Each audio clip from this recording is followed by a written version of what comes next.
year ago, my life had collapsed around me. I'd worked myself into exhaustion. My father died suddenly, and my relationships were in turmoil.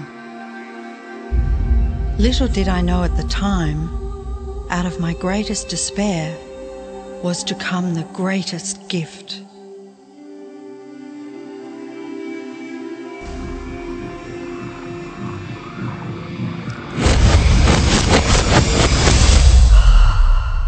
I'd been given a glimpse of a great secret.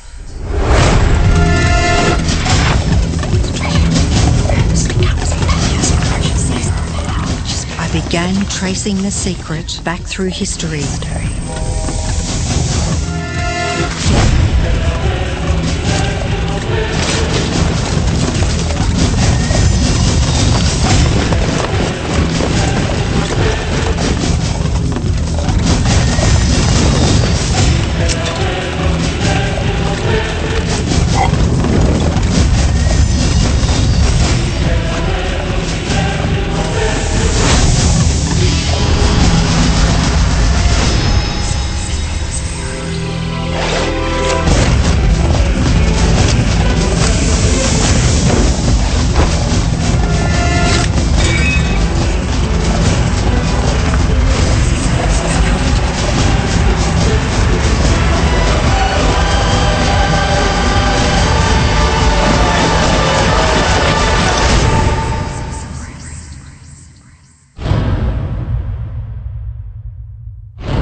I couldn't believe all the people who knew this. They were the greatest people in history.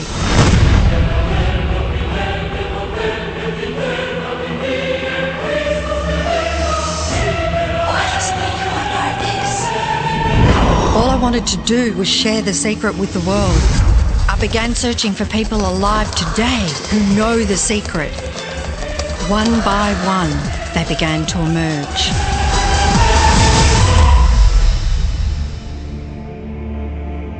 You know, this secret gives you everything you want. Happiness, health, and wealth.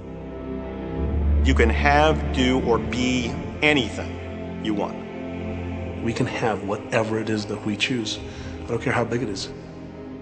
What kind of a house do you want to live in? Do you want to be a millionaire? What kind of a business do you want to have? Do you want more success? What do you really want? I've seen many miracles take place in people's lives. Financial miracles, miracles of physical healing, mental healing, healing in relationships. All of this happened because of knowing how to apply the secret. This is the great secret of life.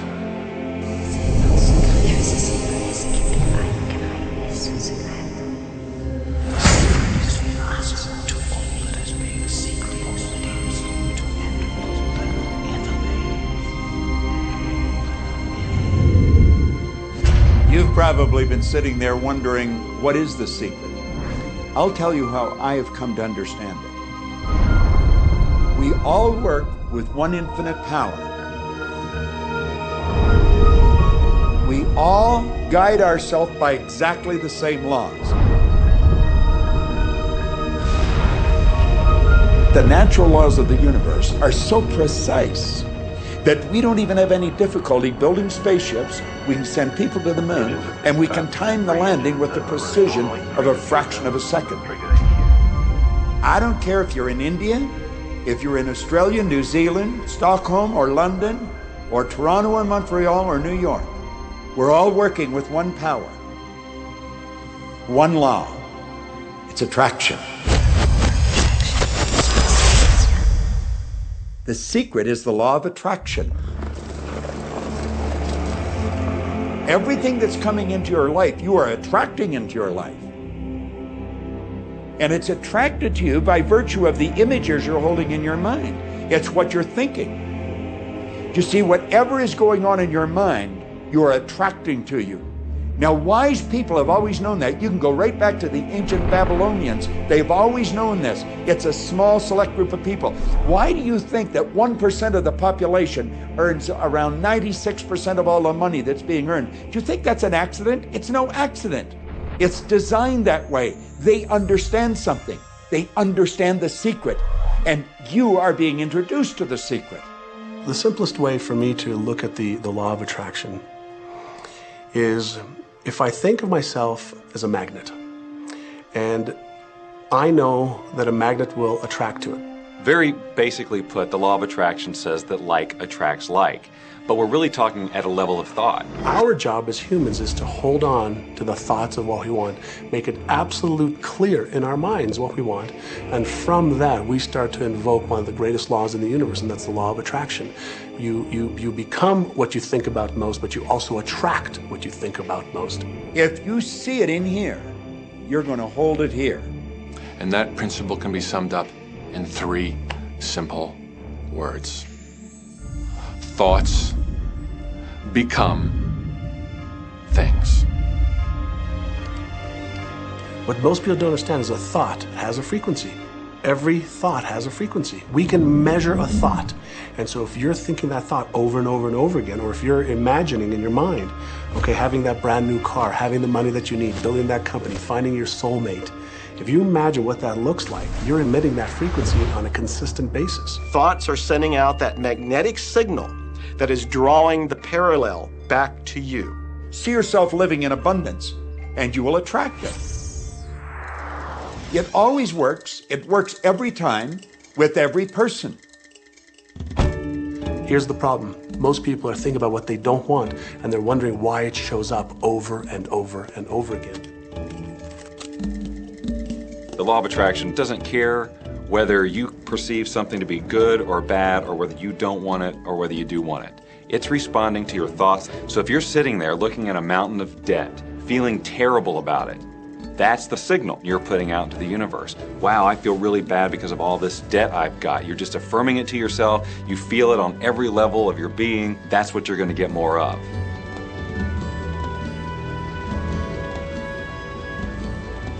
So when you're looking at that thing you want and you're saying yes to it, you're activating a thought. And the law of attraction is responding to that thought and bringing you things that match that.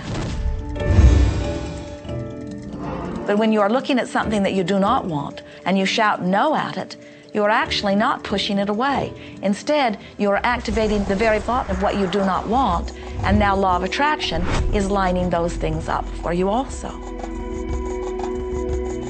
This is a universe that is based upon attraction. Everything is about attraction.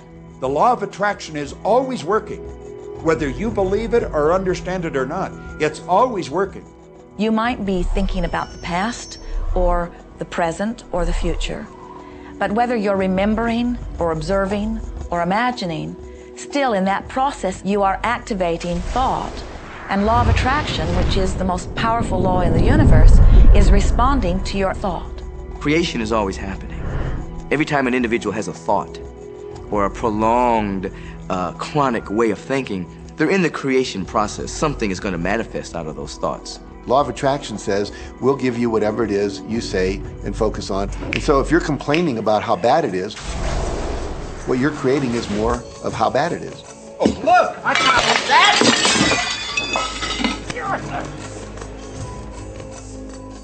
I had a student named Robert. Robert was a gay man, and he was taking an online course I have, part of which entails email access to me. And he outlined all of the grim realities of his life. In his job, all the people ganged up on him. And it was constantly stressful because of how nasty they were with him. When he walked down the street, he said every block he was accosted by homophobic people who wanted to abuse him in some way. He was wanting to become a stand-up comedian. And when he went out and did a stand-up comedy job, everybody heckled him about being gay. And his whole life was one of a lot of unhappiness and misery, and it all focused around this idea of being attacked because he was gay. I began to teach him that he was focusing on what he did not want. I directed him back to his email that he sent me and said, read it again. Look at all the things you do not want that you're telling me about. And I can tell you're very passionate about this. When you focus on something with a lot of passion, it makes it happen even faster. And then he really started taking this thing about focusing on what you want to heart. And he began really trying it. What happened within the next 6 to 8 weeks was absolutely a miracle. He said that all the people in his office that had been harassing him either transferred to another department, quit working at the company, or started totally leaving him alone, and he began to love his job. He noticed that when he was walking down the street that nobody came up to him and harassed him anymore. They just weren't there. I am a very, very gay man. When he went and did his stand-up comedy routines, he started getting standing ovations and nobody was heckling him. His whole life changed because he changed from focusing on what he did not want, what he was afraid of, what he wanted to avoid, to focusing on what he did want. So we may be very positive in our outlook and orientation, and we tend to attract positive people and positive events and circumstances. We may be very negative in our orientation or very angry, in which case we tend to attract negative, angry people and negative, angry circumstances. And so you end up attracting to you the predominant thoughts that you're holding in your awareness, whether those thoughts are conscious or whether they're unconscious. That's the rub. If you look very carefully when it comes to the secret and the power of our mind and the power of our intention in our daily lives, it's all around us. All we got to do is open our eyes and look. You see law of attraction evidenced in your society when you see that the one who speaks most of illness has it, when you see that the one who speaks most of prosperity has it. Law of attraction is evident everywhere around you if you are understanding what it is. It has to do with you being a magnet, attracting thought, attracting people, attracting events, attracting lifestyle. Indeed, everything that you bring into your experience, you bring because of this powerful law of attraction. I mean, I'm not talking to you from the point of view of just wishful thinking or imaginary craziness. I'm talking to you from a deeper, basic understanding. Quantum physics really begins to point to this discovery. It says that you can't have a universe without mind entering into it, that the mind is actually shaping the very thing that is being perceived. Now, if you don't understand it, doesn't mean you should reject it. You don't understand electricity, probably. First of all, no one even knows what electricity is, and yet you enjoy the benefits of it. Do you know how it works? I don't know how it works, but I do know this, that you can cook a man's dinner with electricity, and you can also cook the man. People oftentimes, when they begin to understand the great secret, become frightened of all of these negative thoughts that they have. Two things they need to be aware of. One, it has been proven now scientifically that an affirmative thought is hundreds of times more powerful than a negative thought. So that eliminates a degree of worry right there.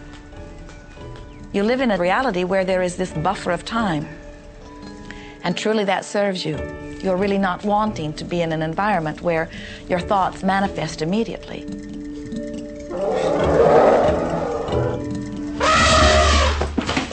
The evidence is long in coming, and that is really a good thing.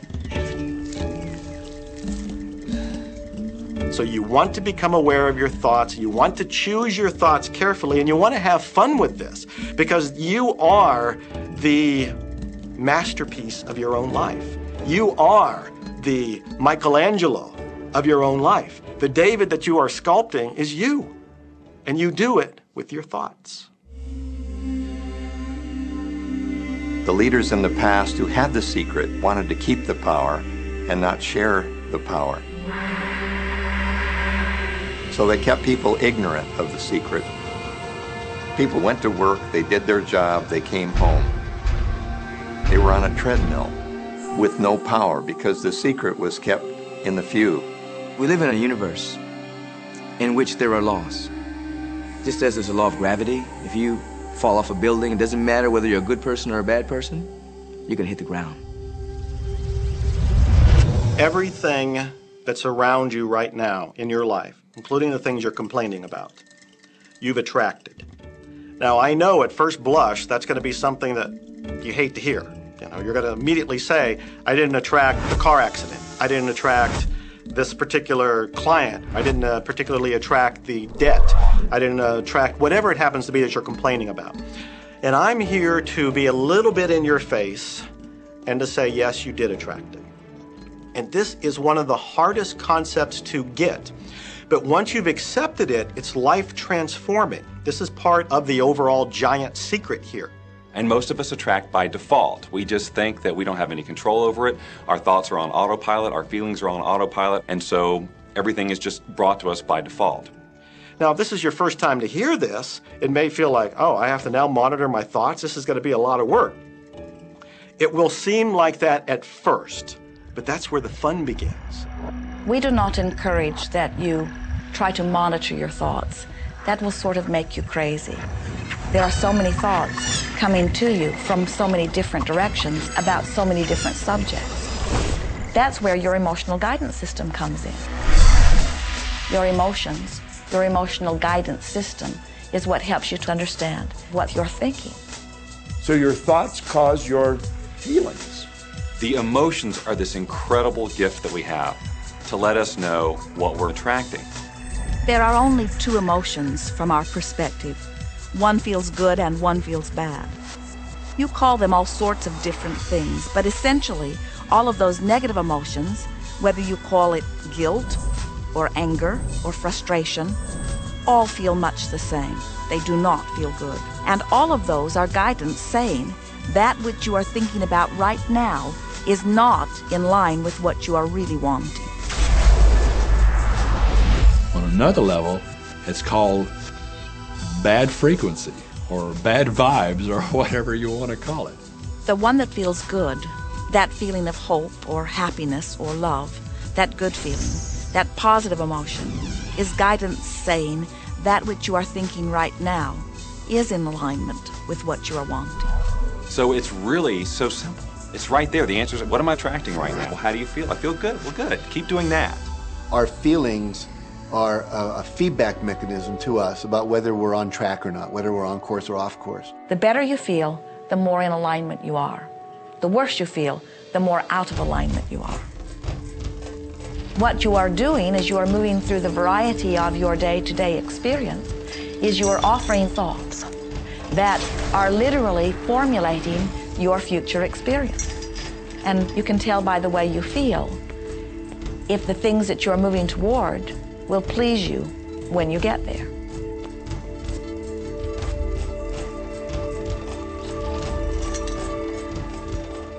Whatever it is you are feeling is a perfect reflection of what is in the process of becoming. And you're getting exactly what you're feeling about, not so much what you're thinking about. That's why people, if they stub their toe out of bed, they tend to spiral.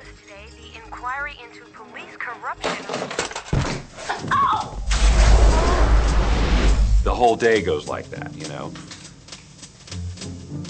They have no clue that a simple shifting of their emotions can change their entire day and life. If you start out having a good day and you're in that particular happy feeling, as long as you don't allow something to change your mood, you're going to continue to attract, by the law of attraction, more situations, circumstances, people that sustain that happy feeling. Good days, bad days, rich get richer, poor get poorer. It's all about what these people are predominantly and continually feeling. You can begin right now to feel healthy. You can begin to feel prosperous. You can begin to feel the love that's surrounding you, even if it's not there. And what will happen is the universe will correspond to the nature of your song. The universe will correspond to the nature of that inner feeling and manifest, because that's the way you feel. So basically what you focus on with thought and feeling is what you attract into your experience, whether or not it's something you want. What you think and what you feel and what manifests is always a match. every single time, no exception. It's hard to swallow. But when we can begin to open ourselves up to that, the ramifications are awesome. It means that whatever thought has done in your life, it can be undone through a shift in your awareness.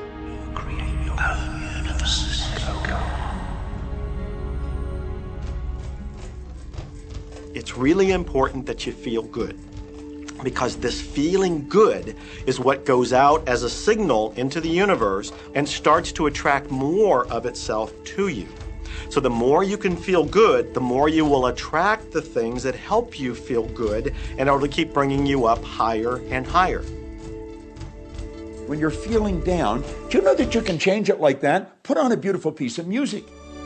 Start singing. That'll change your emotion. Or think of something beautiful. Think of a baby. Maybe one you love.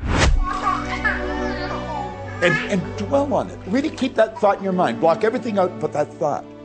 I guarantee you'll start to feel good. This principle applies to your family pet, for instance, which I believe are wonderful because they put you in a great emotional state. When you feel love for your pet, that's a great state of love. It's going to bring goodness into your life. What a gift that is. And when you begin to get the hang of this, when you begin to guide your thoughts based upon the way they feel, and you begin to notice the correlation between what you're feeling and thinking and what's coming back to you, before you know it, you will know that you are the creator of your own reality. And those who are watching from a distance will stand in amazement at the perfect life you live. Since I learned the secret and started applying it to my life has truly become magical. I think the kind of life that everybody dreams of, and I live on a day-to-day basis. I live in a $4.5 million mansion. I have a wife to die for. I get to vacation in all the fabulous spots of the world. I've climbed mountains, I've explored, I've been on safaris. And all of this happened and continues to happen because of knowing how to apply the secret. Life can be absolutely phenomenal, and it should be, and it will be, when you start using the secret. It's easy. To the expression it takes you for granted.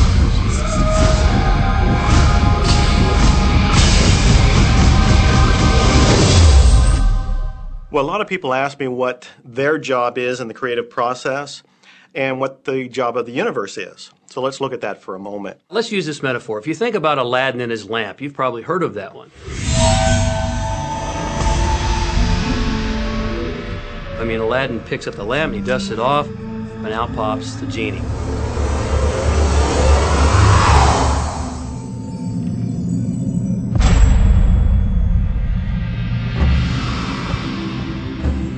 And the genie always says one thing. Your wish is my command. If you trace the story back to its origins, you know, we now think that there's 3 wishes, but if you trace the story back to its origins, there's absolutely no limit whatsoever to the wishes. Think about that one. Now, let's take this metaphor and blow it out and apply it to you in your life. Remember, Aladdin is the one who always asks for what he wants. Then you've got the universe at large, which is this grand genie, and traditions, you know, have called it so many different things. Your holy guardian angel, your higher self. I mean, we could put any label on it, and you choose the one that works best for you. But every tradition has told us there's something bigger than us. And the genie always says one thing. Your wish is my command. So we like to say to you that the creative process is a 3-step process. Step 1 is you must ask for what you want. You do not need to use words to ask. In fact, the universe is not even hearing words from you. The universe is responding completely to your thought.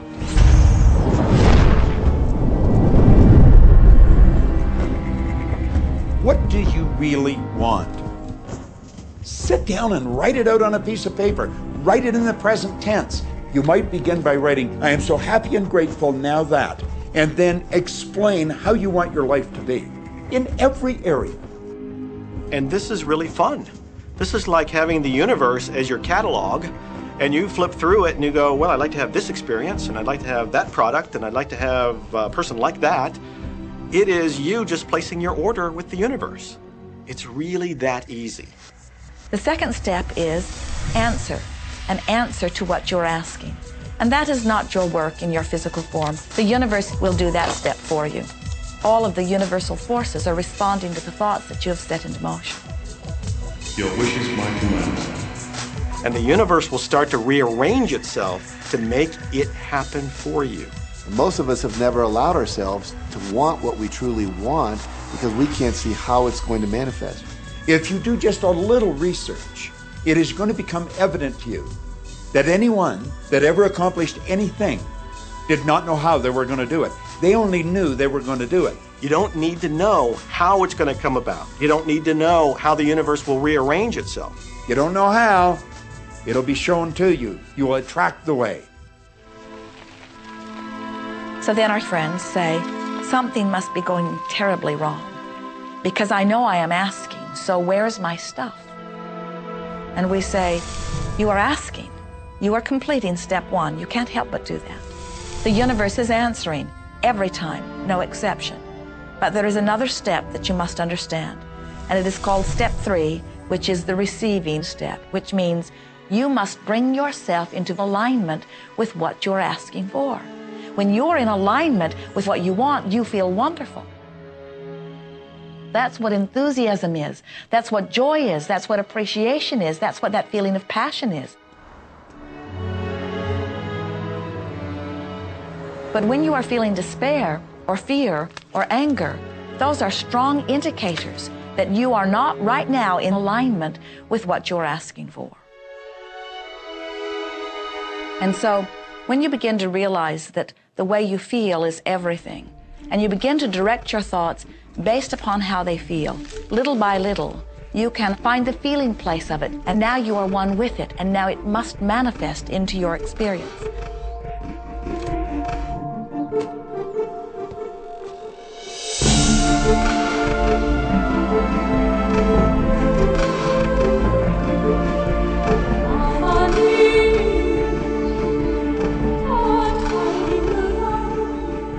And when you turn that fantasy into a fact, you're in the position to build bigger and better fantasies. And that, my friend, is the creative process. So the law of attraction, the study and practice of the law of attraction is just figuring out what will help you generate the feelings of having it now. Go test drive that car. Go shop for that home. Get in the house. Do whatever you have to do to generate the feelings of having it now and remember them. Whatever you can do to do that will help you to literally attract it. It could be you wake up and it's just there, it's manifest. Or you might get some inspired idea of some action to take. You certainly shouldn't be going, well, I could do it this way, but man, I would hate that, because you're not on the right track if that's the case. Action will sometimes be required, but if you're really doing it in line with what the universe is trying to deliver, it's going to feel joyous, you're going to feel so alive, time will just stop, you could do it all day. The universe likes speed. Don't delay, don't second guess, don't doubt. When the opportunity's there, when the impulse is there, when the intuitive nudge from within is there, act. That's your job. And that's all you have to do. You will attract everything that you require. If it's money you need, you'll attract it. If it's people you need, you'll attract it. If it's a certain book you need, you'll attract it. You've got to pay attention to what you're attracted to. Because as you hold images of what you want, you're going to be attracted to things and they're going to be attracted to you. But it literally moves into physical reality with and through you. And it does that by law. You can start with nothing. And out of nothing and out of no way, a way will be made. Think of this, a car driving through the night, the headlights only go 100 to 200 feet forward, and you can make it all the way from California to New York driving through the dark because all you have to see is the next 200 feet. And that's how life tends to unfold before us. And if we just trust that the next 200 feet will unfold after that, the next 200 feet will unfold after that, your life will keep unfolding and it will eventually get you to the destination of whatever it is you truly want because you want it.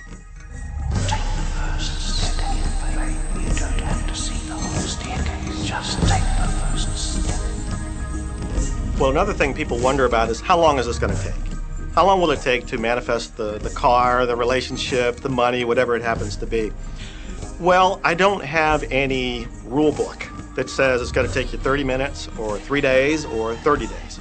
I think it's more a matter of you being in alignment with the universe itself. Size it's nothing to the universe. It is no more difficult to attract on a scientific level something that we consider huge to something that we consider infinitesimally small. The universe does everything it does with zero effort. Grass doesn't strain to grow. It's effortless. It's just this great design. It's all about what's going on up here. It's about what we put in place, saying this is big, it's going to take some time. This is small, oh, I'll give it an hour. You know, those are our rules that we define. There are no rules according to the universe. You provide the feelings of having it now, it will respond. Some people have an easier time with little things, and so we sometimes say, well, start with something small, like a cup of coffee. Make it your intention to attract a cup of coffee today. Hold an image of talking to an old friend that you haven't seen for a long time. Somehow or another, somebody's going to start talking to you about that person. That person's going to phone you, or you'll get a letter from them. People are amazed how that I line up car parks, and I've done this right from when I first understood the secret. I would visualize a car space exactly where I want it, and 95% of the time it would be there for me, and I just pull straight in. 5% of the time I have to wait just a minute or two, and the person would pull out and I'd pull in. So I do that all the time.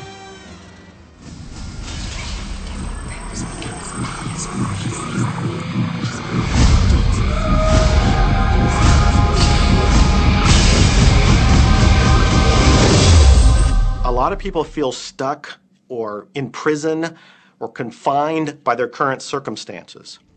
And I'm trying to point out that whatever your circumstances right now, that is only your current reality. And current reality will begin to change as a result of watching this and beginning to use the secret. But sometimes it feels like you're stuck because you continue to think the same thoughts over and over again. And so you tend to get the same results over and over again.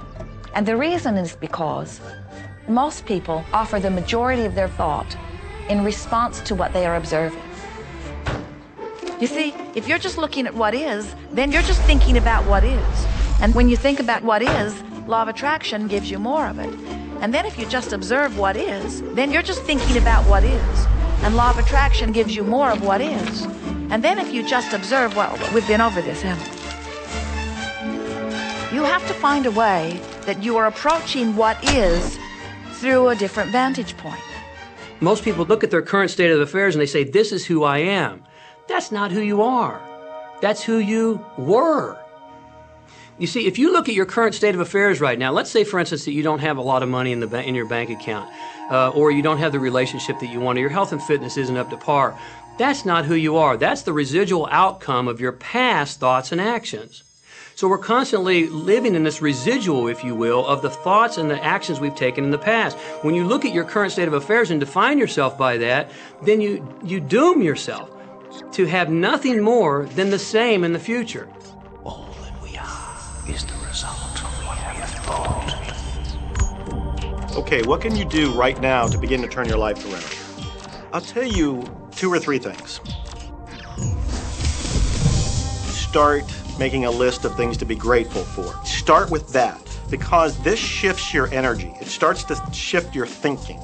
Where before this exercise, you might be focusing on what you don't have, and you might be focusing on your complaints, and you might be focusing on whatever the problems are. When you do this exercise, you start to go in a different direction. You start to be grateful for all the things that you feel good about. Gratitude is absolutely the way to bring more into your life. Every man knows that when his wife's appreciating him for the little things he does, what does he want to do? He wants to do more. It's always about appreciation. It pulls things in. It attracts support. I've said for many years that whatever we think about and thank about, we bring about. Because that's that feeling that you have to have, you know. And so for me, it's been such a powerful exercise every morning to get up and say thank you. Every morning when my feet hit the floor, thank you. And then I start running through what I'm grateful for as I'm going to brush my teeth and do the things I do in the morning. And I'm not just thinking about them and doing some rote routine, but I'm putting it out there and I'm feeling the feelings of gratitude. Because as soon as you start to feel differently about what you already have, you will start to attract more of the good things, more of the things you can be grateful for. Because you can look around and say, well, look, I don't have the car I want, I don't have the house I want, I don't have the health I want, I don't have the spouse I want. Oh, back up, back up. Those are all the things you don't want. Focus on what you already have that you're grateful for. And it might be you have the eyes to watch this. It might be the clothes that you have. Yes, you might prefer something else, and you might get something else pretty soon if you start feeling grateful for what you have. I think everybody goes through times when they say, oh man, things aren't working right, or things are going bad, and there were some things going on in my family, and I found a rock. I was just sitting here holding this rock. You might see me carrying around. I found a rock. I stuck it in my pocket, and I said, you know what? Every time I touch this rock, I'm going to think of something that I'm grateful for. And so every morning when I get up in the morning, I pick it up off the dresser, I put it in my pocket, and I go through the things that I'm grateful for. At night, what do? You empty your pocket, and there it is again. And I've had some different experiences with that. I've had some amazing experiences. I had a guy from South Africa, and he saw me drop it. He said, what is that? Well, what's that? I explained it to him, so he started calling it a gratitude rock. Gratitude rock. 2 weeks later, I got an email from him, from South Africa. And he said, my son is dying from a rare disease. It's a type of hepatitis. He said, would you send me 3 gratitude rocks? Now, they're just rocks I found off the street, you know? So I said, sure. I had to make sure that the rocks were very special. And so I went out to the stream, looked, picked out the right rocks, and sent them off to him. 4 or 5 months later, I get an email from him. He said, my son's better. He's doing terrific. And he said, but you need to know something. He says, we've sold over 1,000 rocks at $10 a piece as gratitude rocks, and we've raised all this money for charity. Thank you very much. And so it's very important to be in an attitude of gratitude, as I call it. Another thing that I would suggest that you do right now to turn your life around, and this is so huge that I can't find the words to describe just how powerful this can be for you.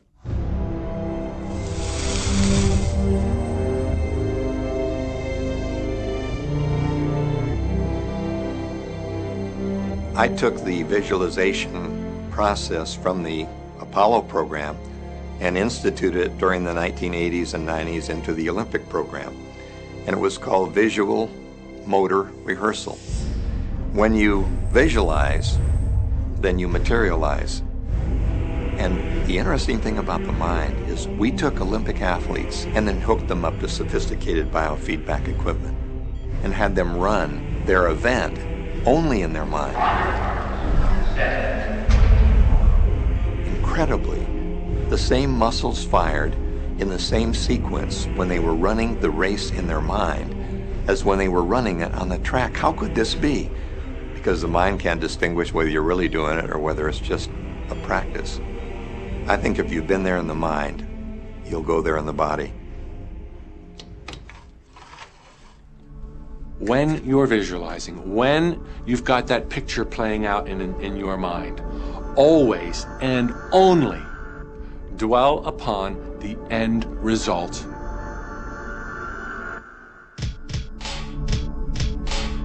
Here's an example. Look at the back of your hands right now. Really, look at the back of your hands. The color of your skin, the freckles, the blood vessels, the rings, the fingernails, the fake fingernails. Take in all those details right before you close your eyes. And then see those hands, your fingers, wrapping around the steering wheel of your brand new car.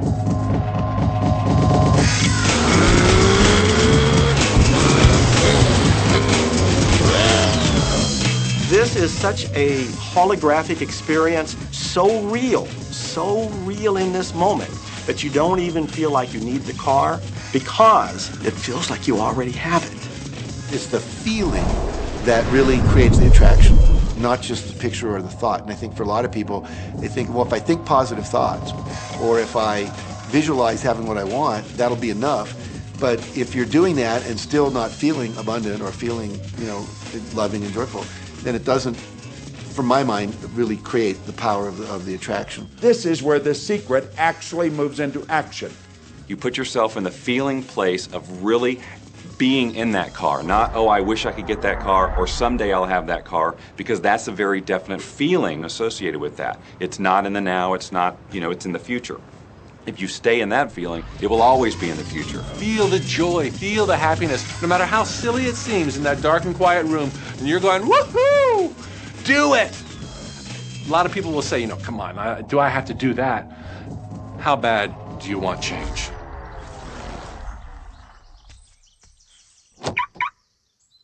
Now that feeling and that inner seeing will begin to be an open doorway through which the power of the universe will begin to express. What this power is, I cannot say. All I know is that it exists. Our job is not to figure out the how. The how will show up out of the commitment and the belief in the what. The hows are the domain of the universe. It always knows the shortest, quickest, fastest, most harmonious way between you and your dream. If you turn it over to the universe, you will be surprised and dazzled by what is delivered to you. This is where magic and miracles happen. Well, I would say you want to do this virtually daily, but my disclaimer is this should never be a chore. What's really bottom line importance here to the whole secret is feeling good. You want to feel exhilarated by this whole process. You want to be high, happy, in tune as much as possible. The only difference between people who really are living this way and people who aren't, living in the magic of life, is that the people who are living in the magic of life have habituated ways of being. They have habituated this process, and magic happens with them wherever they go, because they remember it and they do it all the time, not as a one-time event. People hold that for a while and they're really a champion at it. And they say, you know what, I'm fired up, I saw this program and I'm gonna change my life. And yet, results aren't showing, and beneath the surface, it's just about ready to break through. And someone will look at the surface results and go, this stuff doesn't work. And you know what? The universe says, your wish is my command. And it goes down. Knowing the law of attraction, I wanted to really put it to use and to see if it was, what would happen. And in 1995, I started to create something called a vision board, where I take something that I would want to achieve or something that I want to attract, like a car or a watch or the soulmate of my dreams, and I put a picture of what I wanted up on this board called the vision board. And every day I would sit in my office and I would look up at this board and I would start to visualize. I would really get into the state of having already acquired it. And I was getting ready to move, as we put all the furniture, all the boxes put into storage. And I made 3 different moves over a period of 5 years.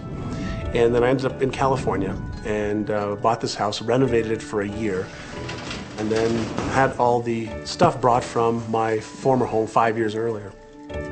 One morning, about 7:30 in the morning, my son comes into my office, and one of the boxes that was sealed for 5 years was right at the doorstep. And my son, Keenan, was sitting on the box, banging away at the box, and I said, sweetheart, will you please stop me? I'm doing some work here. And he says, what's in the boxes, Daddy? And I said, well, honey, those are my vision boards. What's a vision board? I said, well, it's where I put all my goals up. I cut them out and I put all my goals up as something that I want to achieve in my life. And of course, at 5.5 years old, he didn't understand it. So I said, sweetie, let me just show you, because that'll be the easiest way to do it. And so I cut the box open. And when I pulled up the vision boards, there was a picture on there of a home that I was visualizing 5 years earlier. And what was shocking to me was we were living in that house, not a house like it. I had bought my dream home, renovated it, and didn't even know it. But I looked at that house, I started to cry because I was just blown away. Why are you crying? Honey, I finally understand how the law of attraction works. I finally understand the power of visualization. I finally understand everything that I've read, everything that I've worked with my whole life, the way I've built companies. It worked for my home as well. And I bought our dream home and didn't even know it. It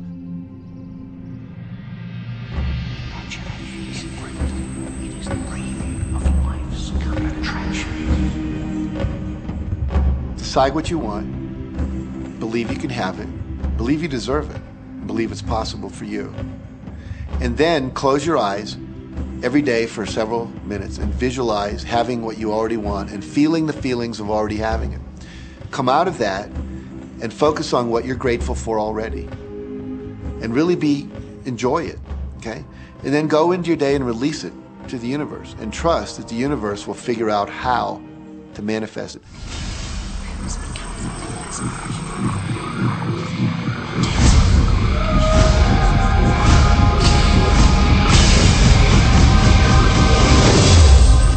No, The Secret was definitely a real transformation for me because I grew up in a family where my dad was very negative, thought that rich people were people that had ripped everyone off, thought that anyone who had money, must have deceived somebody.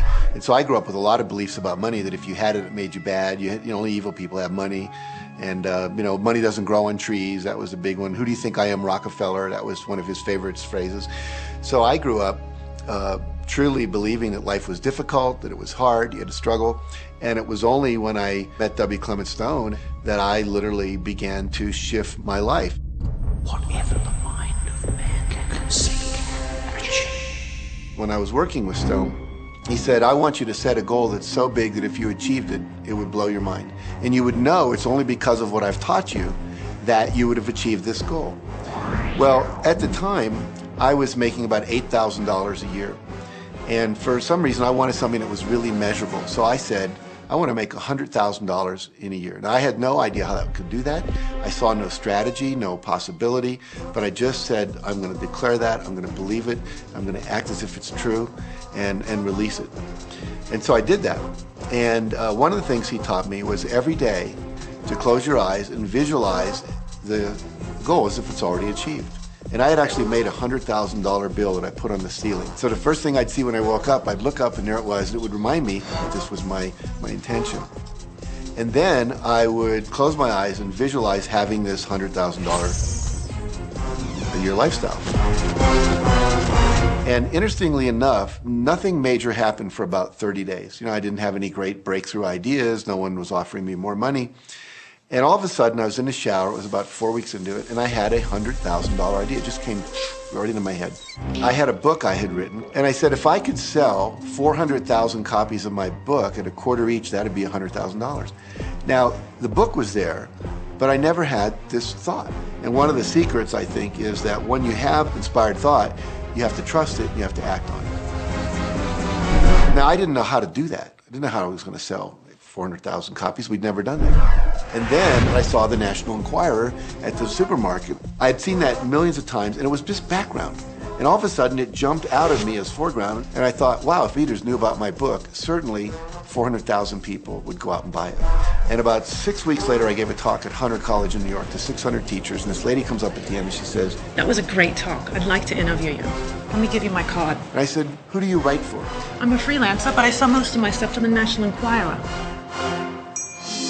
And I had this little theme from the Twilight Zone went off in my head. Na, na, na, na, na, na, na. You're like, whoa, this stuff's really working. So that article came out, and our book sales started to take off. But the point I want to make is that I was attracting into my life all these different events, including this person. And to make a long story short, I did not make $100,000 that year. We made $92,327. But do you think we were like depressed and going, this doesn't work? No, we were going, whoa, this is amazing. And so my wife said to me, wow, if it works for 100,000, you think it'd work for $1 million?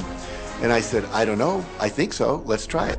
My publisher actually wrote me a check as a royalty check for our first Chicken Soup for the Soul book. And he actually put a smiley face in his signature because it was the first $1 million check he'd ever written. And so I know from my own experience, because I wanted to test it, does this secret really work? And when we put it to the test, it absolutely worked. And now I live my life from that every single day. Well, I can just imagine what a lot of people that are watching this are thinking. And that is, how can I attract more money into my life? How can I get more of the green stuff? How can I get more wealth and prosperity? How can I, when I love my job, deal with the credit card debt that I have? And the realization that maybe there's a ceiling on the money that can come in because it's coming to me through my job. How can I bring in more? Intend it. This goes back to one of the things we've been talking about throughout the whole secret. Your job is to declare what you would like to have from the catalog of the universe. Well, if cash is one of them, say how much you would like to have. I would like to have $25,000 unexpected income within the next 30 days. or whatever it happens to be. It should be believable for you. Most people have a goal of getting out of debt. That'll keep you in debt forever. Whatever you're thinking about, you will attract. You'll say, but it's get out of debt. I don't care if it's get out or get in. If you're thinking debt, you're attracting debt. Set up an automatic debt repayment program and then start to focus on prosperity. So many times people say to me, well, I'd like to double my income in the next year. But then you look at their actions and they're not doing the things that are going to make that happen. And they'll turn right around and go, well, I can't afford that. Okay, guess what? Your wish is my command. As you are fussing about not having enough money, as you are talking to your friend about not having enough money, as you are feeling unhappy about not having enough money, you are actually activating within yourself or continuing the activation of a thought that is very different from the desire that you have launched. What it just comes down to is you just can't want more money and focus upon not enough. When I first understood The Secret, I was getting bills. Every day I'd get a bunch of bills in the mail. And I thought, how do I turn this around? The law of attraction states that what you focus on, you will get. So I got a bank statement. I whited out the total and I put a new total in there. I put exactly how much I wanted to see in the bank. So I thought, what if I just visualize checks coming in the mail? So I just visualize a bunch of checks coming in the mail. Within just 1 month, things started to change. And it is amazing. Today, I just get checks in the mail. I get a few bills, but I get more checks than bills. I grew up on you have to work hard for money, you have to work hard for money. And so I replaced that with money comes easily and frequently.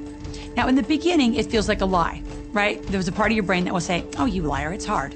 So you have to know it's this little tennis match that will go on for a while. When it comes to creating wealth, wealth is a mindset. It's all about how you think. I'd say 80% of my coaching that I do one-on-one with folks is about their psychology and the way they think. And I know when people are listening, they say, oh, well, you can do it, I can't. Every person has the capability to change the way they're in a relationship and conversation with money. I find so many people who maybe make a tremendous amount of money, but their relationships stink. That's a technical term, by the way. And that's not wealth. It really isn't. You can go after the money and you might get rich, but it doesn't guarantee you'll be wealthy. I'm not suggesting that money isn't a part of wealth. It absolutely is, but it's only a part. And then I meet a lot of people who are quote unquote spiritual, but they're sick and broke all the time. That's not wealth either. Life is meant to be abundant in all areas. Many people in Western culture are striving for success. They want to have the home, they want their business to work, they want all of these things. But what I found in my research is that having those things certainly doesn't guarantee what we really want, which is happiness. And that's when all those outer things come. They don't come from going after them first to get happiness. It's backwards. You go for the sense of inner joy, of inner peace, of inner vision first, and then all the other things from the outside appear.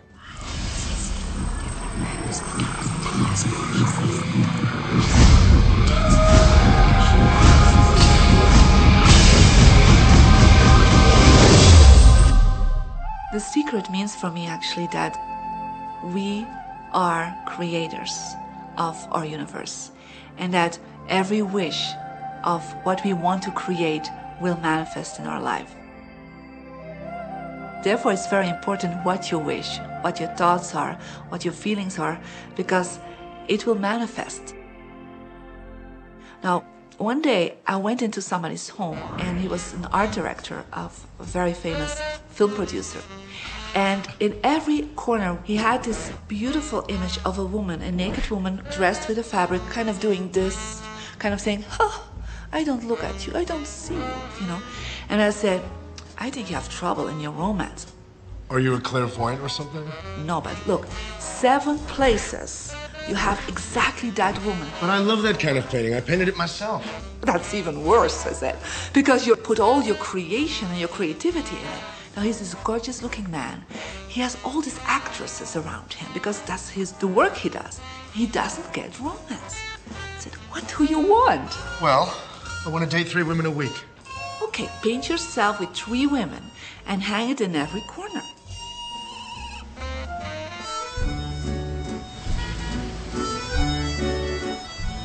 6 months later, I see him in Europe and said, how is your love life? Great. They just call me. They all want to date me. Because that's your wish. Now I have like 3 dates a week. They're fighting over me. Good on you. But I really want to stabilize a little bit. I want marriage, and I want romance. Well, paint it, okay? So he painted a beautiful romantic relationship. And a year later, he got married and is very happy. Because he put another wish out. But he wished it in himself for years, but it did not happen. Because his wish could not manifest because the outer level of himself, his house, was just contradicting himself all the time. So if you know this knowledge, you should start playing with it. Inside relationships, it's important to first understand who's coming into the relationship. And I don't mean about your partner, I mean about you.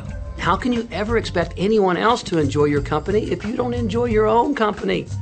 And so, again, the law of attraction or the secret is about bringing that into your life, and you've got to get really, really clear. Here's the question I would ask you to consider.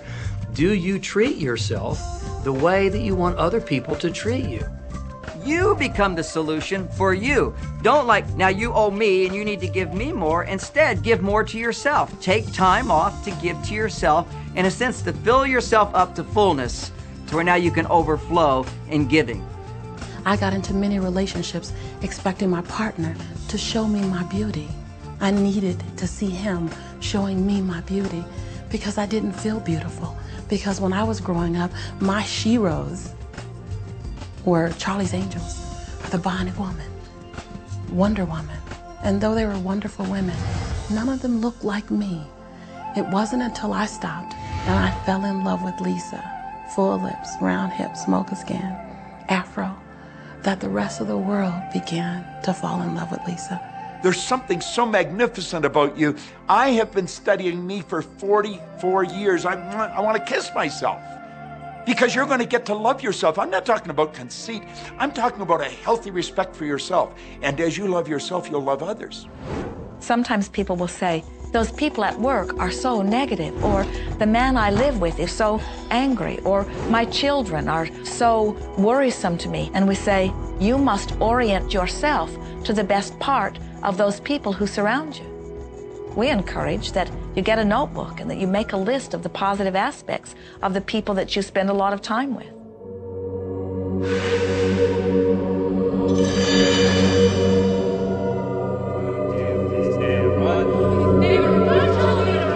There could be someone that you have a terrible experience with, a terrible relationship with. And in the privacy of your own mind, and with quite a bit of work, we will admit, as you focus upon things that you like most, those people will become that mostly to you.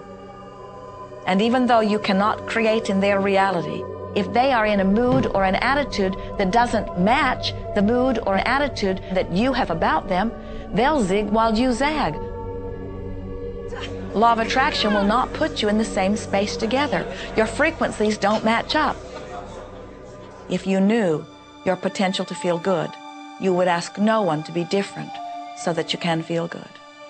You would free yourself of all of that cumbersome impossibility of needing to control the world or control your mate or control your child. You are the only one who creates your reality. For no one else can think for you. No one else can do it. It is only you. Every bit of it you.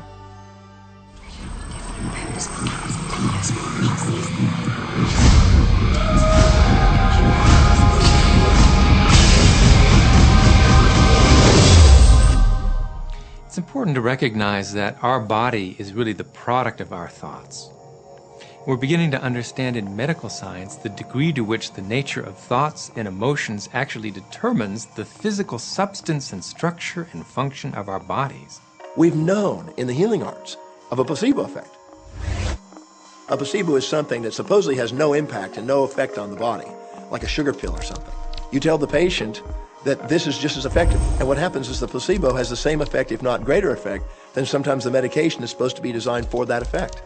So they found out that the human mind is the biggest factor in the healing arts. more so than sometimes the medication. If somebody is in a situation where they're sick and they have an alternative to try to explore what is in their mind creating it versus using medicine, if it's an acute situation that could bring death to them, then obviously the medicine is a wise thing to do while they explore what the mind is about. So you don't want to negate medicine. Every form of healing has a place.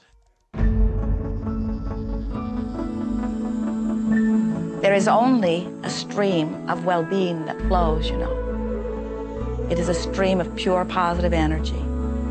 And the universe, all that we know, is abundant with only that. This is a world that is based upon well-being, and well-being dramatically abounds. And when you are allowing that stream to flow in its fullness, you feel very, very good. And when you are pinching it off a bit, you feel not so good. There is only a stream of goodness or well-being which you are allowing or not. And your magnificent emotions are telling you what the mix is, how you're doing in your allowing or your resisting of this connection. You know people who have had terminal disease. Stop and think of the word dis-ease. Hyphenate the word. That's a body that's not at ease. We've got 1,000 different diagnoses and disease out there. They're just the weak link. They're all the result of one thing, stress. And you put enough stress on the chain, you put enough stress on the system, and one of the links breaks. Our physiology creates disease to give us feedback, to let us know we have an imbalanced perspective and we're not loving and we're not grateful. So the body's signs and symptoms are not something terrible. The question that's frequently asked is when a person has manifested a disease in their body temple or some kind of discomfort in their life, through the power of right thinking, can it be turned around? And the answer is absolutely yes. On November 23rd, I was diagnosed with breast cancer.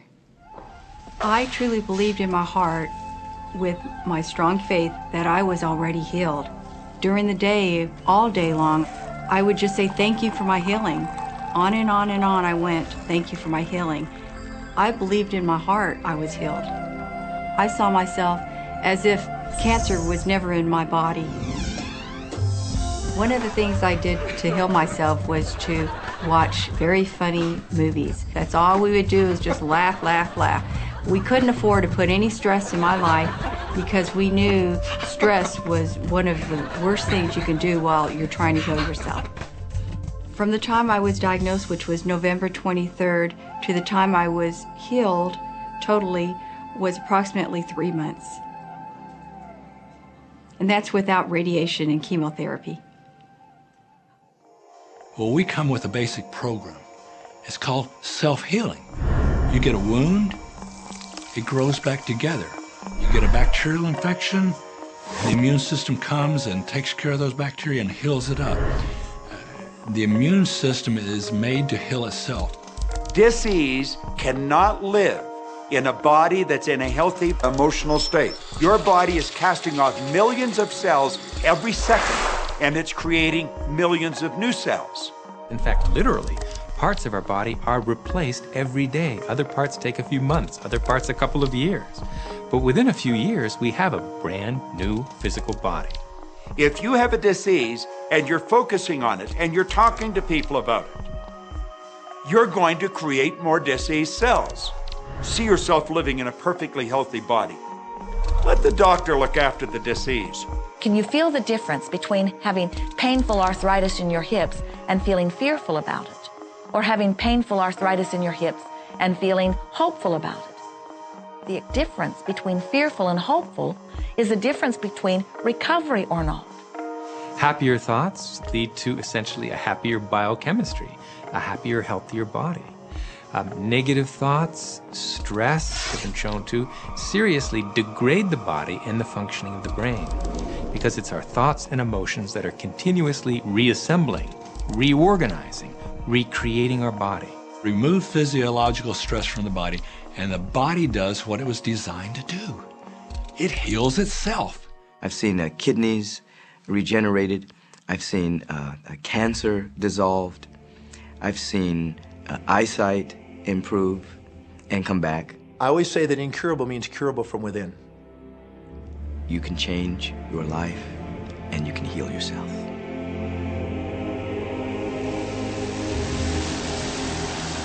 Well, my story begins on March 10, 1981. It really changed my whole life. It was a day I'll never forget. I crashed an airplane.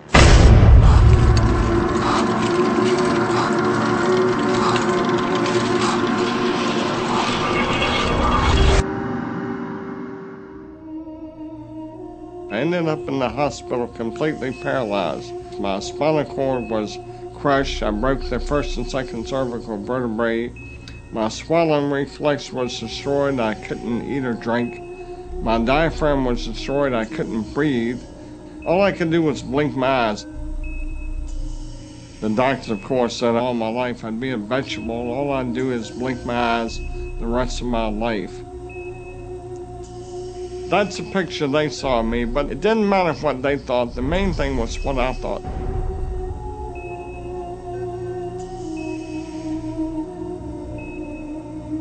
I picture myself being a normal person again, walking out of that hospital. The only thing I had to work with in the hospital was my mind. As long as you have your mind, you can put things back together again. I was hooked to a respirator, and they said I'd never breathe on my own again because my diaphragm was destroyed. But this little voice kept saying to me, breathe deep, breathe deep.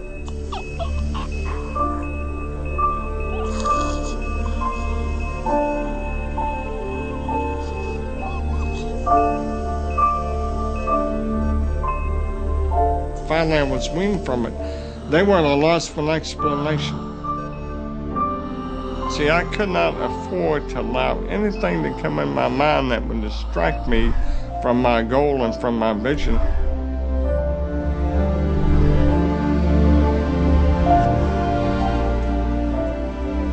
Well, I set a goal to walk out of the hospital on Christmas. That was my goal.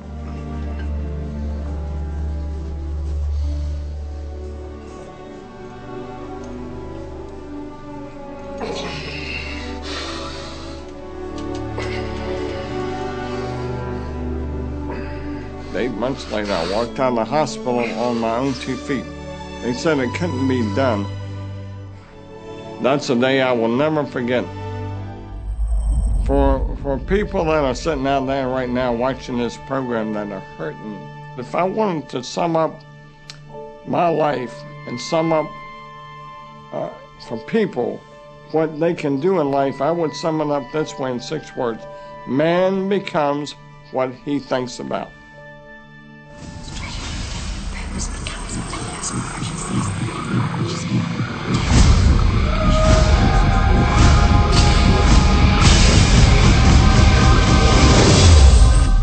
We notice that there are so many people who are living life in a very conditional way. They look out and they see things that are wonderful and they say, yes, we want more of those. We would vote for that. We would support that with our time and energy and money. But then they look out and they see things that they do not want, terrible things that they do not want to live and that they do not want to see others live. And they say, we've got to do something about getting rid of those things. But they don't realize that as they push against the unwanted, they add power to it. In this world, there is a war against poverty and a war against cancer and a war against teenage pregnancy and a war against terrorism and a war against violence and a war against terrorism. We mentioned that there's a war against terrorism, and all of this pushing against is only adding to, because you can't say no and make it go away. When you shout no, law of attraction is lining that up. The reason that what you resist persists is because if you're resisting something, you're saying, no, I don't want this thing because it makes me feel this way, the way I'm feeling right now. So you're just putting out this really strong emotion of, wow, I really don't like this feeling, and it's there, and it just comes racing towards you. You know, the anti-war movement creates more war. The anti-drug movement has actually created more drugs because we're focusing on what we don't want, drugs. People will say, well, shouldn't I focus upon that? That is true.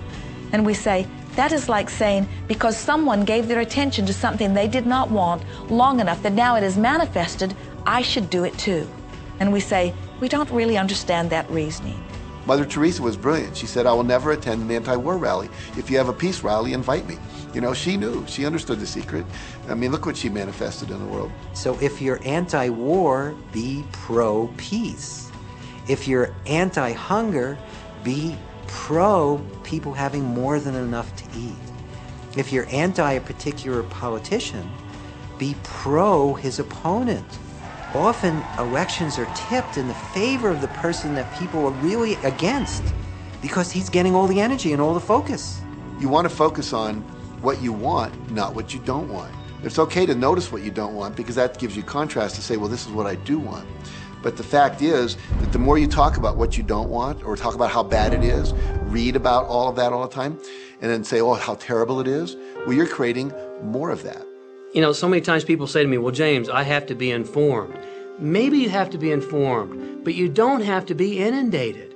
Learn to become still and to take your attention away from what you don't want and all the emotional charge around it and place the attention on what you wish to experience. I always say when the voice and the vision on the inside become more profound and more clear and loud than the opinions on the outside, you've mastered your life.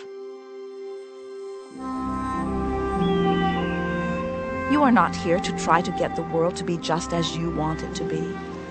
You are here to create the world around you that you choose, while you allow the world as others choose it to be, to exist also.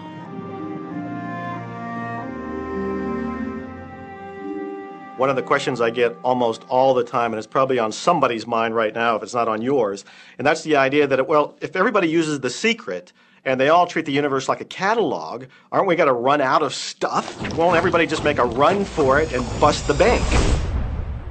What's beautiful about the teaching of the Great Secret is that there's more than enough to go around for everyone. There is a lie that acts like a virus within the mind of humanity. And that lie is there's not enough good to go around. There's lack, and there's limitation, and there's just not enough. That lie has people living in fear, greed, stinginess, and those thoughts of fear, greed, stinginess, and lack become their experience. So the world has taken a nightmare pill. Now the truth is, there's more than enough good to go around. There's more than enough creative ideas. There's more than enough power. There's more than enough love. There's more than enough joy. All of this begins to come through a mind that is aware of its own infinite nature. Every great teacher who's ever walked the planet has told us that life was meant to be abundant. And so just when we think that resources are dwindling, we find new resources to achieve the same things. And so even though we say we have lack, it's because we don't open up our vision and see all of what's around us. You know, when everybody starts to live from their heart and go for what they want, they don't go for the same things. That's the beauty of this. We don't all want BMWs. We don't all want the same person. We don't all want the same experiences. We don't all want the same clothing. We don't all want fill in the blank. There's enough for everyone. If you believe it, if you can see it, if you act from it, it will show up for you. That's the truth. So let the variety of your reality thrill you as you get to choose from among it those things that you're wanting. And when you see something that you want in your experience, think about it. Find the feeling place of it. Get inside of it. Talk about it and write it down. Write a script about it. Make it your reality by becoming a match to it. And when you see those things that you're not wanting in your experience, do not talk about them. Don't write about them. Don't join groups that worry about them. Don't push against them. Do your best to ignore them. Remove your attention from the things that you do not want, while you give your undivided attention to the things that you do want. Most of the leaders in the past missed the great part of The Secret, which is empowering and sharing with others. This is the best time to have ever been alive in history. It's the first time we've ever had the power to gain knowledge at our fingertips.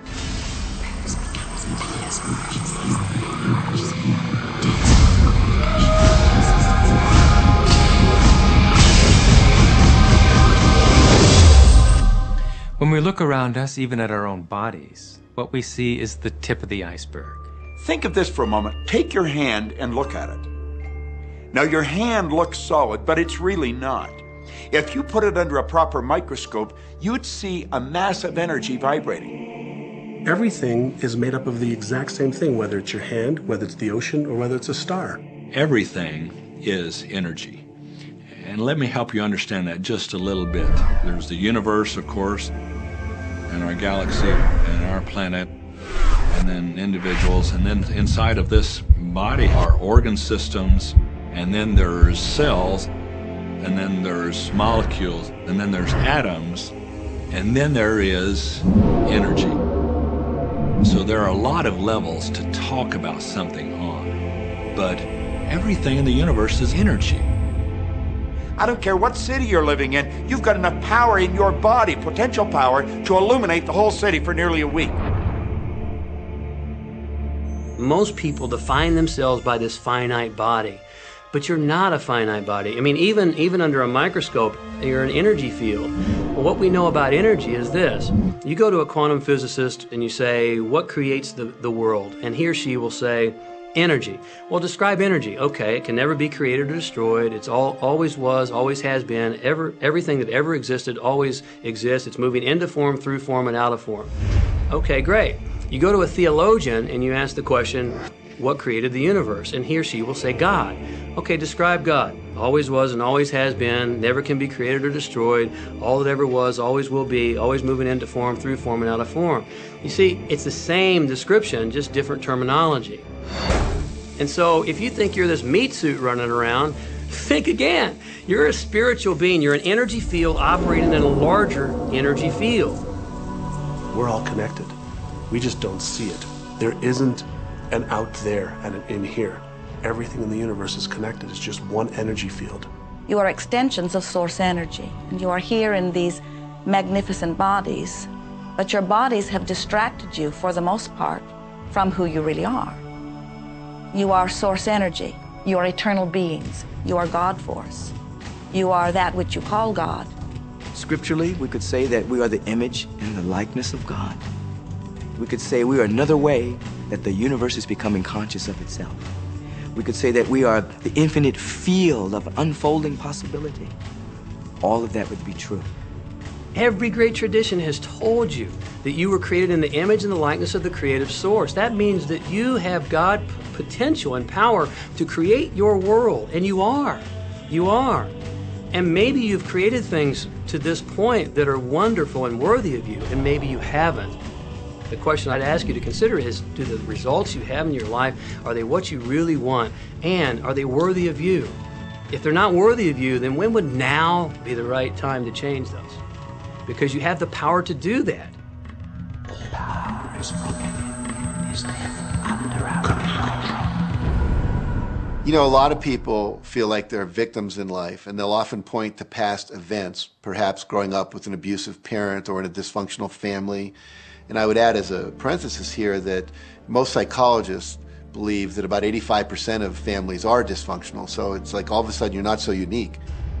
My parents were alcoholics, my dad abused me, my mother divorced him when I was 6. From the age of 13 to 18, I was involved in street gangs. I had a severe motorcycle accident. I was homeless at one point in Dallas. I lived in poverty for 15 years in Houston. When I was a child, I had learning difficulties, and I was considered learning disabled, and I was told I would never read, write, or communicate, never amount to anything, not go very far in life. I mean, that's almost everybody's story in some form or not. So that's just called so what. The real what is, what are you going to do now? What do you choose now? Because you can either keep focusing on that or you can focus on what you want. And when people start focusing on what they want, what they don't want falls away. And that part expands and the other part disappears. We are wanting you to come to the place where you're beginning to offer your thought deliberately, where you're guiding your thoughts on purpose, where you are the creator of your own experience because you are the manager of your own thoughts. The beautiful thing about the law of attraction is that you can begin where you are, and you can begin to think, real thinking, and you can begin to generate within yourself a feeling tone of harmony and happiness. The law will begin to respond to that. So now you start to have different beliefs, like there is more than enough in the universe, or you have the belief that everything goes right for me. Or you have the belief that I'm not getting older, I'm getting younger. We can create it the way we want it by using the law of attraction. And you can break yourself free from your hereditary patterns, cultural codes, social beliefs, and prove once and for all that the power within you is greater than the power that's in the world.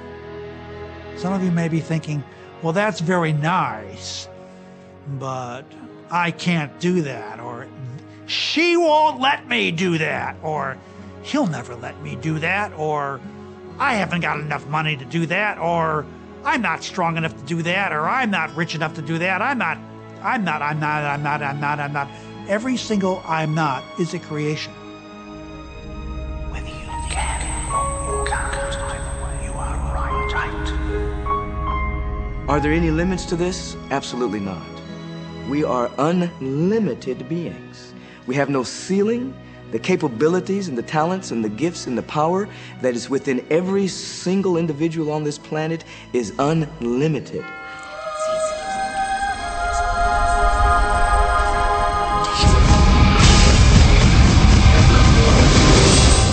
There is no blackboard in the sky on which God has written your purpose, your mission in life.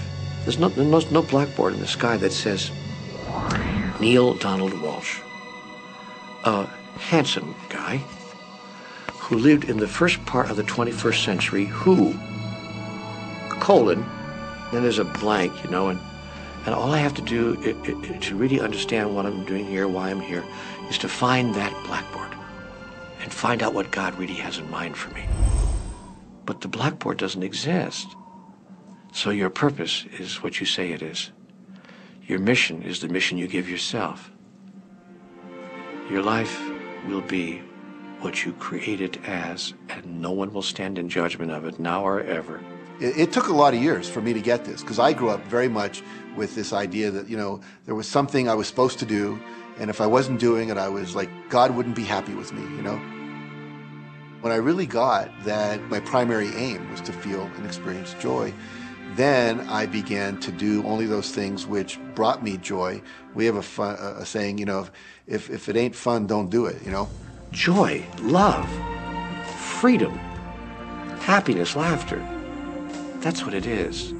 And if you've just experienced joy sitting there and meditating for an hour, by golly, do that. If you experience joy eating a salami sandwich, then do that. When I pet my cat, I'm in a state of joy. When I walk in nature, I'm in a state of joy. So I want to constantly put myself in that state. And when I do that, then all I have to do is have the intention of what I want, and what I want manifest. So inner happiness actually is the fuel of success. Anything that makes you feel good is always going to be drawing in more. You are listening to this right now. It's you that drew this into your life. It's your choice whether you want to take it and utilize it. If it feels good, if it doesn't feel good, then let it go. Find something that feels good, that resonates with your heart.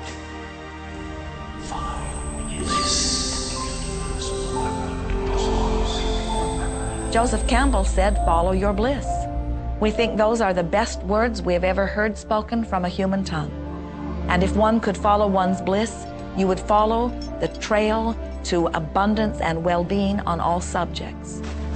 Enjoy life with us, because life is phenomenal. It's a magnificent trip. You will live in a different reality, a different life, and people will look at you and say, "What do you do different than me?" Well, the only thing that is different is that you work with the secret. And then you can do and have and be things that people would say that's impossible for you to do and have and be. We're really now moving into a new era. It's the era where the last frontier is not space, as Star Trek would say, but it's going to be mind. I see a future of unbounded potential, unbounded possibilities. Remember, we're using at most 5% of the potential of the human mind. 100% human potential is the result of proper education. So imagine a world where people were using their full mental and emotional potential, We could go anywhere. We could do anything, achieve anything. See yourself with the good that you desire. Every religious book tells us that.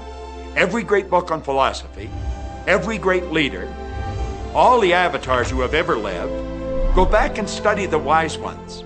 Many of them have been presented to you in this program. You know what? They all understood one thing. They understood the secret. Now you understand it. And the more you use it, the more you'll understand it. You may be feeling that it would be easier to be hearing these words if they had come to you the first day of your experience upon this earth. And if we were talking to you on your first day of physical life experience, we would say to you, welcome to planet Earth.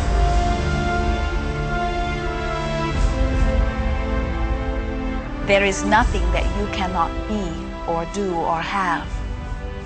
You are a magnificent creator, and you are here by your powerful and deliberate wanting to be here. Go forth, giving thought to what you are wanting, attracting life experience to help you decide what you want, and once you have decided, giving thought only unto that. Most of your time will be spent collecting data that will help you decide what it is you want. But your real work is to decide what you want and then to focus upon it. For it is through focusing upon what you want that you will attract it. That is the process of creating. I believe that you're great, that there's something magnificent about you. Regardless of what has happened to you in your life, regardless of how young or how old you think you might be, the moment you begin to think properly, there's something that is within you, there's power within you that's greater than the world, it will begin to emerge. It will take over your life. It will feed you. It will clothe you. It will guide you, protect you, direct you, sustain your very existence if you let it. Now that is what I know for sure.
About this.